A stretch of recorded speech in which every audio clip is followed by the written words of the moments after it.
ప్రజల అభిష్టానికి వ్యతిరేకంగా తెలుగుదేశం ప్రభుత్వం మెడికల్ కాలేజీలు ప్రైవేట్ పరం చేయడాన్ని వ్యతిరేకిస్తూ ఈ నెల 15న చేపట్టే ర్యాలీ విజయవంతం చేయాలని మాజీ ఎమ్మెల్యే బొత్స అప్పలనరసయ్య పిలుపునిచ్చారు. విజయనగరం జిల్లా గజపతినగరం వైఎస్ఆర్ కాంగ్రెస్ పార్టీ కార్యాలయంలో మాజీ ఎమ్మెల్యే బొత్స అప్పలనరసయ్య శనివారం మీడియా సమావేశం నిర్వహించారు. ఈ సందర్భంగా ఆయన మాట్లాడుతూ ప్రభుత్వ మెడికల్ కళాశాలల ప్రైవేటీకరణకు వ్యతిరేకంగా వైసీపీ ఆధ్వర్యంలో నియోజకవర్గాల్లో సేకరించిన సంతకాల పత్రాలు జిల్లా కార్యాలయానికి చేరుకున్నాయని, వాటిని గవర్నర్కు అందజేస్తామని తెలిపారు. కోటి సంతకాల సేకరణ కార్యక్రమం ప్రజా ఉద్యమంగా మారిందని, కూటమి ప్రభుత్వం ప్రజాగ్రహానికి గురికాక తప్పదని హెచ్చరించారు. సోమవారం జరిగే ర్యాలీలో వైఎస్ఆర్సీపీ నాయకులు, కార్యకర్తలు, విద్యార్థులు పెద్ద ఎత్తున పాల్గొనాలని కోరారు.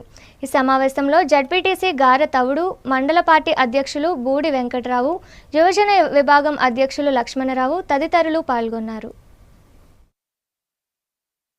వైఎస్ఆర్ కాంగ్రెస్ పార్టీ అధ్యక్షులు మాజీ ముఖ్యమంత్రి జగన్మోహన్ రెడ్డి గారు ఈ నిర్ణయం ఒక ప్రజా వ్యతిరేక నిర్ణయం కాబట్టి ఈ నిర్ణయాన్ని వెనక్కి తీసుకోవాలని చెప్పేసి రాష్ట్ర వ్యాప్తంగా కోటి సంతకాలు పెట్టి గవర్నర్కి సమర్పించిన నిర్ణయానికి మద్దతుగా మరి మొన్న నియోజకవర్గం నుంచి ఒక 60,000 సంతకాలకి జిల్లా కేంద్రాన్ని పంపించడం జరిగింది.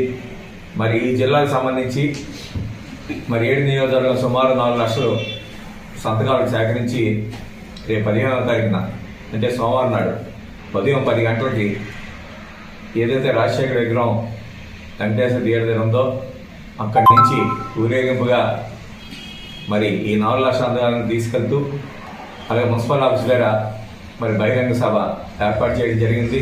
ఆ బహిరంగ సభ ఏర్పాటు చేసిన ఈ 4 లక్షల సంతకాలు కూడా మరి విజయవాడ తీసుకెళ్లే కార్యక్రమం. ఆ తర్వాత 18వ తారీఖున సాయంత్రం 4 గంటలకి గవర్నర్ గారికి మరి మా నాయకుడు జగన్మోహన్ రెడ్డి గారు, పార్టీ పెద్దలు అందరూ కూడా కలిసి ఊరేగింపుగా వెళ్ళి ఈ సమర్పించడం జరుగుతుంది. ఇప్పటికైనా కూటమి ప్రభుత్వం కళ్ళు తెరిచి మన నిర్ణయాన్ని వెనక్కి తీసుకోవాలంటుందన్న ఆలోచన మేమైతే చేస్తున్నాం. లేని పక్షంలో జగన్మోహన్ రెడ్డి మళ్ళీ అధికారంలోకి వచ్చిన వెంటనే ఏదైతే ఈ ప్రైవేట్ పరం చేస్తున్న కాలేజీలు ఏవైతే ఉన్నాయో మళ్ళీ అన్నీ కూడా తీసుకొచ్చి ప్రజలకి మెరుగైన ఆరోగ్యాన్ని అందించే విధంగా, అదేవిధంగా పేద విద్యార్థులకి డాక్టర్లు చదువుకునే అవకాశాన్ని కల్పించే విధంగా మరి జగన్మోహన్ రెడ్డి గారు కృషి చేస్తున్నారు. కాబట్టి మరి రాష్ట్ర ప్రభుత్వం తక్షణమే ఈ నిర్ణయాన్ని వెనక్కి తీసుకోవాలని చెప్పి వైఎస్ఆర్ కాంగ్రెస్ పార్టీ డిమాండ్ చేస్తుంది.